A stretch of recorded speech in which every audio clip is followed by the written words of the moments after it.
transformed both China's culture and its families. Most Americans today think of Chinese families as consisting of two parents and one child because of China's one-child policy implemented in 1976 by Deng Xiaoping. But during Mao's reign in the 50s, families were actually encouraged to have more children. So when Liao Liangzhen, a young mother of one, applied for an abortion, unsurprisingly, she was denied. Against her will, a new baby girl was about to be added to her small family. After reading the book Bound by Love about Li Linai, the Chinese woman who started the adoption agency, CCAI, I was inspired by her intense love for the orphans in her home country. My two brothers, Micah and Josiah, were both adopted from China, and Josiah was adopted through CCAI, Chinese Children's Adoption International. While reading Bound by Love, I was amazed to see how this incredible organization was started and just what Lili and her family went through to gain the ability to help families adopt from China. In this speech, I'm going to start by examining Lili's early life in China.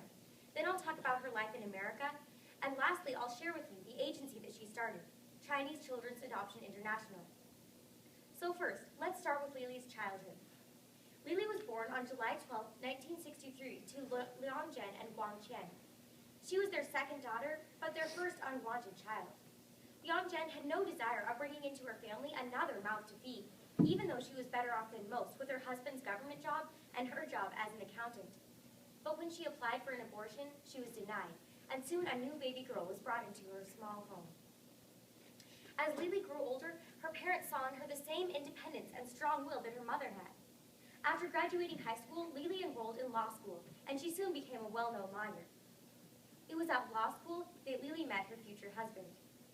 Joshua Jiang grew up in what was considered at the time a middle-class Chinese family.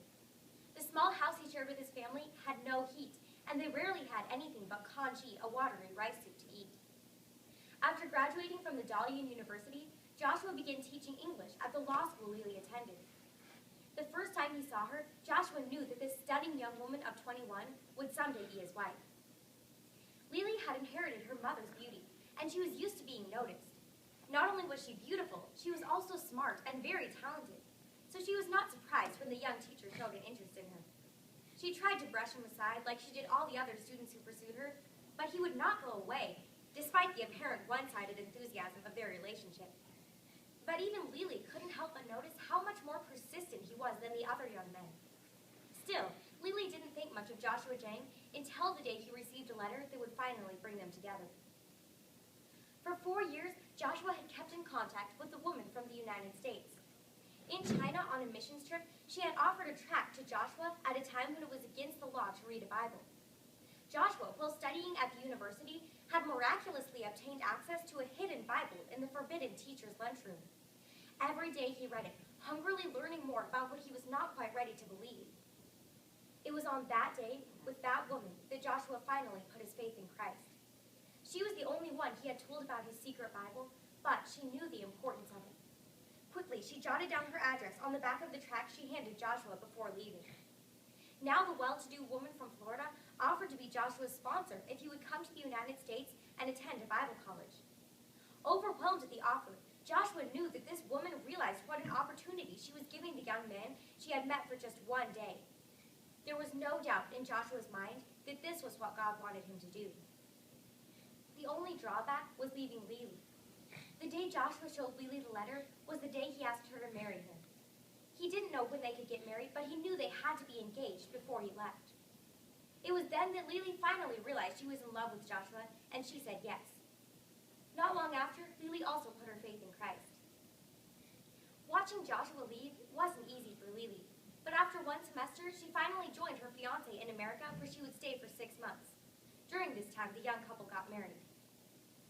Life in America was much different than Lili expected. She had intended to master English by the end of the 6 months. Instead, she found herself having to work hard to help Joshua pay housing bills, the only bills not covered by his generous sponsor. After weeks of cleaning bathrooms, Lili finally broke down and told Joshua what she had been keeping inside for so long. She wanted to return to China. Lili had realized just how useless she was in America. Despite her law degree and good social standing in China, she felt that people in America considered her little more than a child, someone who had to be constantly shepherded through life, not even understanding the words of those she spoke with. And she was right. Joshua tried to help by enrolling her in English classes, but Lily still wasn't happy. She talked to her family in China over the phone, but told them that she enjoyed America. Her only hope was that she might earn enough money through the 5 part-time jobs she was working to buy another plane ticket and return home early. In the midst of coping with homesickness and trying to keep up with her busy work schedule, Lily discovered that she was pregnant with twins. Neither Joshua nor Lily were excited about the pregnancy, but after Art and Amy were born, they both found joy in their new family. Somehow, even as she faced the challenges of raising twins, Lily found the time to learn English, and she soon became fluent in the language. Not long after the twins' birth, a new law passed through China's legal system, making international adoption of Chinese children legal. One day after work, Lily came home with 2 articles concerning the new law, only to find Joshua waiting for her with the same 2 stories. Neither Joshua nor Lily had ever thought much about what adoption meant to a family or to a child, but the more they thought about it, the more help they realized a couple like them could be to a Chinese adoption agency in America. They both could speak Mandarin and English fluently, and Lily's law degree would make her a valuable player in the battle with the Chinese legal system. So they began calling agency after agency, looking for openings, but continually being turned down, until one finally suggested they start their own organization. Lily was shocked. Would it be possible for her and Joshua to start an independent agency that could bring Chinese children into American families? She decided to find out. After much consideration, the couple finally decided on a name for their new agency, Chinese Children's Adoption International, or CCAI. After the business inspector's watchful eye scanned over the small basement of Joshua and Lily's Colorado home and finally approved it as the agency's office, the young couple started making plans. CCAI's first few months were plagued with legal problems. Even before the first group of parents was set up, China refused to even consider adoption through CCAI until further investigation could take place. But through patience, Joshua and Lily learned to trust God, knowing that they were where He wanted them to be. I do my part, the rest is up to God, became what Lily called her hands-off policy.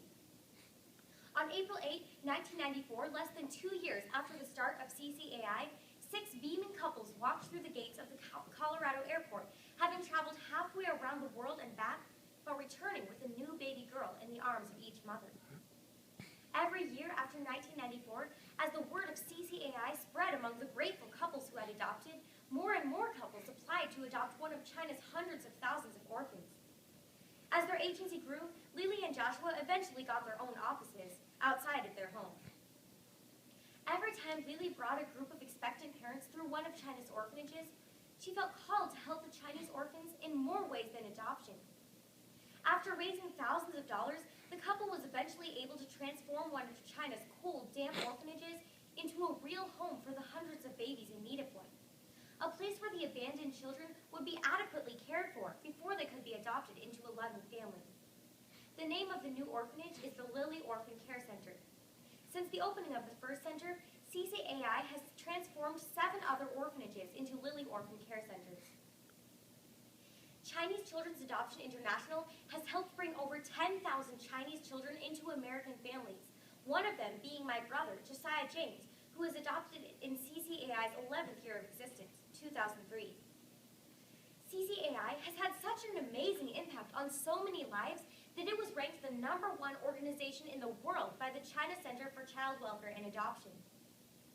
Lily never imagined such an influential agency in the beginning.